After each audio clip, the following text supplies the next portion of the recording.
CNN's History of Comedy takes a look at how comedy has impacted the nation's social and political landscape for decades. In the first episode, you're going to see the early pushback that some of the most risque comics were faced with.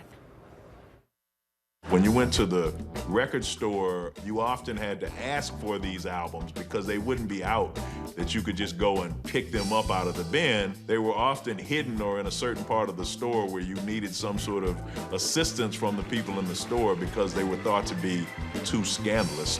I've heard several of them, and it's a miracle that you're able to select lines from them to do on television. The party records that Red Fox did were underground, but underground to mainstream society. So the mainstream didn't know anything about it and didn't want any part of it at that point. Well, comedian Jimmie Walker, best known for his role as JJ in Good Times. She has a figure that makes the number 8 look like the number 1, and a smile that lights up the night, and it all belongs to Kid Dynamite! Dynamite. Jimmie Walker. He's no stranger to comedy or politics, and he's now to discuss both with us. Nice to have you on. It's nice to be with you, Poppy. I heard you were in my great state of Minnesota enjoying the cold there, so I'm glad they treated you well. And I'm glad you're back in sunny Los Angeles now. Yes. Look, a lot of people are still talking about Melissa McCarthy's recent SNL portrayal of Press Secretary Sean Spicer. It certainly went viral. Here's a bit. Now, I'd like to begin today by apologizing on behalf of you to me for how you have treated me these last 2 weeks. And that apology is not accepted. I mean, bottom line, being made fun of in SNL sort of comes with the territory if you're going to be president and serve on his staff. I think people are battling with now how much is too much. Where do you fall on it? I think that SNL, which is a great show, they have a ton of great writers over there. Comedy is a very left-wing thing.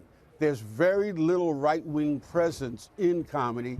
And now that Trump is in and the country has become more divided than ever, it's going to be a total assault on Donald Trump. And that's just the way comedy goes. It's the same thing racially. Racially, we're at a tremendous divide in comedy, even though there are some commercial artists like a Kevin Hart or Dave Chappelle or Chris Rock. Most of the time, it's such a dichotomy. Mel Brooks said, funny is funny, but not anymore. Jerry Seinfeld funny is much different than Cat Williams funny. And the cable networks have participated in it, where you'll see Death Jam, Comic View, Shaq O'Neal specials. They're all aimed at an ethnic audience. This is what our country is right now, and it's going to continue along with social media, which really has brought all the ethnic stuff, and along with the gay people, the gay rights stuff, the Hispanic comedy with Gabriel Iglesias. These kind of things are aimed at a certain audience, and I think that it's one of the things that is going to continue to divide this country. All right, so in a divided nation, you've got SNL, Alec Baldwin portraying the president.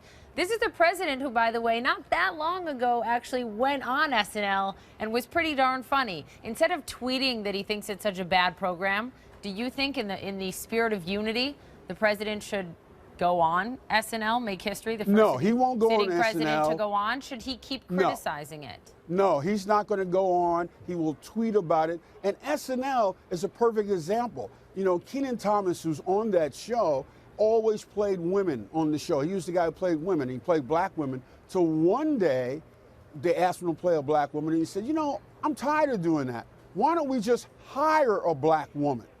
And SNL self-corrected itself. They said, we didn't even realize it's what I call a benign cancer in comedy, where you don't even know that it's happening, that you don't have any ethnic people, you don't have any people of different races. You'll see it in TV shows, whether it be Seinfeld or Cheers or any one of those kind of shows. They didn't even realize they didn't have that. And that's what's happening in our country now. The divide is incredible. Donald Trump is not going to go on Saturday night. It's not going to happen. But comedy is a very left-wing thing, and obviously the right wing is in right now, and it's never going to really change until the other side gets in. I was just going to say, maybe we need some more conservative comedians, Jimmie Walker. That's There's what it sounds not like going to be any more. You're There's not going to be any more. Doesn't work. I'm sorry we ran out of time. It's nice to have you on. Thanks. Nice to have you on, Jimmie. Thank you very much. And you can explore the most iconic moments in comedy, from stand-ups to sitcoms. This is our brand new original series, The History of Comedy. It starts tomorrow night, right here, 10 p.m. Eastern.